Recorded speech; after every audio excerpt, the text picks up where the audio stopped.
Welcome to Josh's Cookhouse. I'm Josh, and today we're going to be talking about this. You don't know what this is? Well, let's dive in, and I'll explain.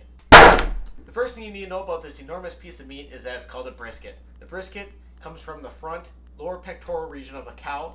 It's a heavily used muscle, which means that it's full of connective tissues. It's really tough. Got collagen that's got to break down.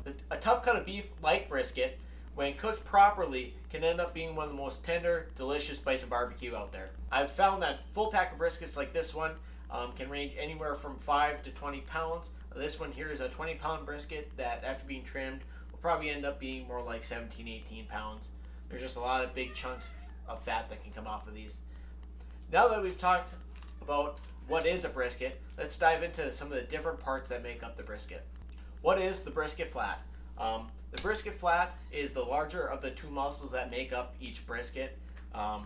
You'll find that it is on this narrower side here is the flat, and it's also known as the lean muscle. The reason why it's called the lean muscle is it's got less intermuscular fat, and even when you actually go to a restaurant, sometimes they'll have on their menu lean muscle, which will refer to the flat end.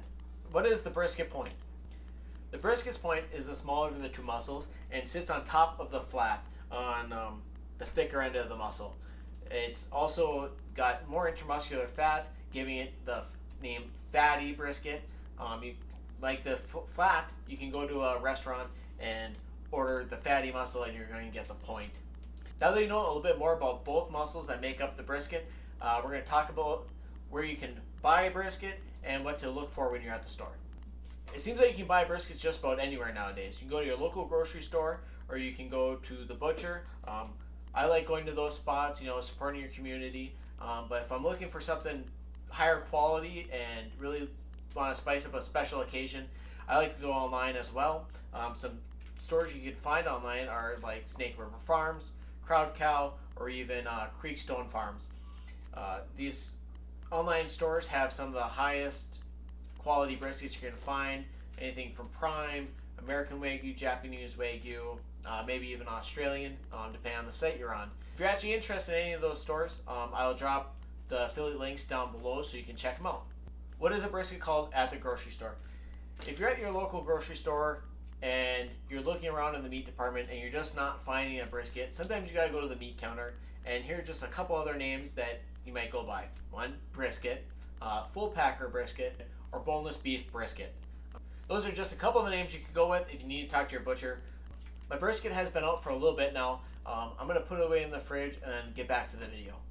How much does a brisket cost? The cost of a brisket can vary greatly depending on the size and quality of it. If you're buying one like the choice brisket I had out here, that was about $4.50 right now with the price of beef.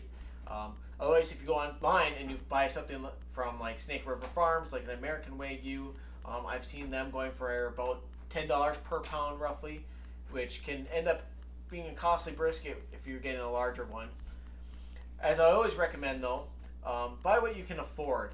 If all you can afford is a choice brisket, that's just fine because you can still turn out a great product that everyone's going to love, especially if they don't have it that often. On the other side of it, it doesn't hurt to splurge sometimes either if you can afford it. Sometimes I like to get a American Wagyu brisket and share with others around me. Now that we've talked about purchasing a brisket and how to find one a little bit, let's dive into the best method for cooking a brisket. What is the best method to cook brisket? Hands down, being a little biased, I think the best method to cook a brisket is low and slow on a smoker. Smoking a brisket on any kind of smoker, like an offset smoker or a wood pellet grill, is going to give your brisket plenty of time to render down the fat, break down those connective tissues, and my favorite part is it's going to help develop a delicious smoky bark on the outside of your brisket, which everyone's going to enjoy. What temp is a brisket done? If you decided to cook your brisket on a smoker and you know your way around them a little bit, I'd recommend that you cook your brisket until it's about 203, 205 degrees internal temp. Internal temp doesn't always mean everything.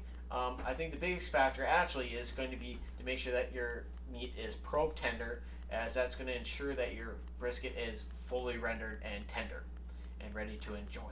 If you found this video helpful, and you want to see more of them, please like, comment, and subscribe to the channel, and don't forget to share. If you're interested in any of my recipes or more cooking tips, go to Josh's Cookhouse in the description below, and we'll see you in the next video.